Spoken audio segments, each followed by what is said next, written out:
sa video nito mga ka-dreamers, ito na yung pangalawang yugto ng ating pagkukumpuni sa mga kinainan ng daga.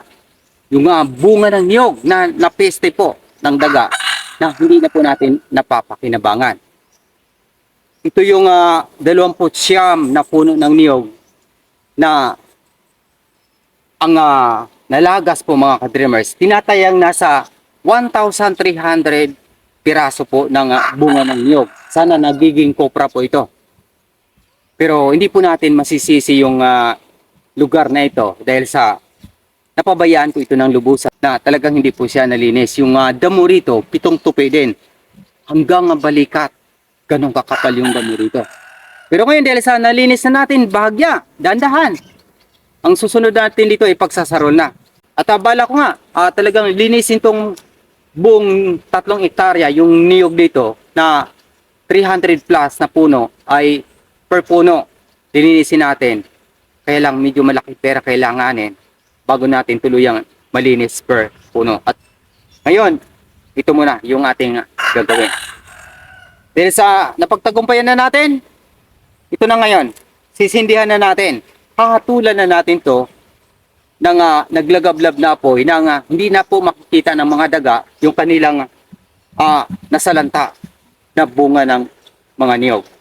May nakahanda na tayong bunot ng niyog para mas madali magliyab yung ating inihanda, yung gabundok na nasalanta ng daga.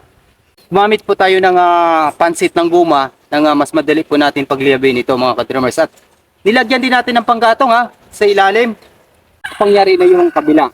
At ngayon, kabila naman tayo. Ang mas mabilis yung paglagablab ng apoy. Yun, yung pagliliyab. Pero, nilagay po natin ito, part na to, sa isang area na malayo sa mga puno ng niyog. Dahil sa kahit na baga matayog yung ating mga niyog, kapag sobrang malakas yung apoy ay nagkakaroon po ng damage yung mga puno ng niyog. Kaya ito yung lokasyon na pinili ko dahil sa malayo sa mga puno ng niyog.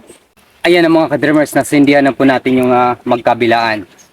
So ilang minuto lang to, hintayin natin kung gaano kalakas yung apoy mula dito sa ibabaw na to hanggang sa paikot ko siya. Pupukin po niya ito. Tuluyang linisin nang hindi na makikita ng mga daga yung kanyang nasalanta. So ito na mga ka-dreamers, nagliliyab na ng tuluyan yung ating basura na napeste ng daga buhat doon sa itaas mga bunga ng niyog na dapat natin napakinabangan pa sana. Kung mapapansin niyo, sa gitna ko sinimulan yung pagsisindi. Sa ganito, mas madaling matupok tong buong kabundok na basura na ito.